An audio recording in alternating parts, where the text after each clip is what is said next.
മുഴുവനും ബോട്ടുകളാണ് കേട്ടോ. ബോട്ടുകൾ കൊണ്ടിട്ടിരിക്കുകയാണ്. ബോട്ട് യാർഡാണിത്. കേരളത്തിൻ്റെ ഒരു തനതായിട്ടുള്ള ഒരു ശൈലി, തനതായിട്ടുള്ള ഒരു ബ്യൂട്ടി ആസ്വദിക്കാൻ പറ്റിയ ഒരു സ്ഥലമാണിത്.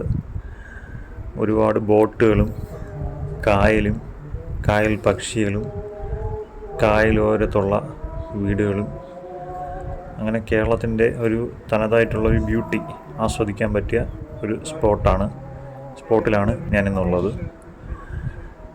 ഇത് വന്നിട്ട് പാർവതി പുത്തനാറാണ്. ഞാനിന്നുള്ളത് അഞ്ചുതെങ്ങിലാണ് കേട്ടോ. ട്രിവാൻഡ്രം അഞ്ചുതെങ്ങിലാണുള്ളത്. ഇന്നൊരു സൺഡേ ആണ്. സൺഡേ ഈവനിങ്ങിലാണ് ഞാനിവിടെ ഉള്ളത്. അടുത്തൊരു ചർച്ചിൽ എന്തോ ഈവനിങ് പ്രയറോ എന്തോ ഫംഗ്ഷനോ എന്തോ നടക്കുകയാണെന്ന് തോന്നുന്നു. അവിടെ നിന്നുള്ള സോങ്ങാണ് നിങ്ങൾ ഈ ബാക്ക്ഗ്രൗണ്ടിൽ കേൾക്കുന്നത്. ഇവിടെ ഒരു ലൈറ്റ് ഹൗസും ഉണ്ട്. ആ ലൈറ്റ് ഹൗസിൽ കയറാനുള്ള സമയം 3 മണി തൊട്ട് 5 മണി, അതിൻ്റെ ഇടയ്ക്കാണ് വിസിറ്റേഴ്സിന് അനുവദിച്ചിട്ടുള്ളത്.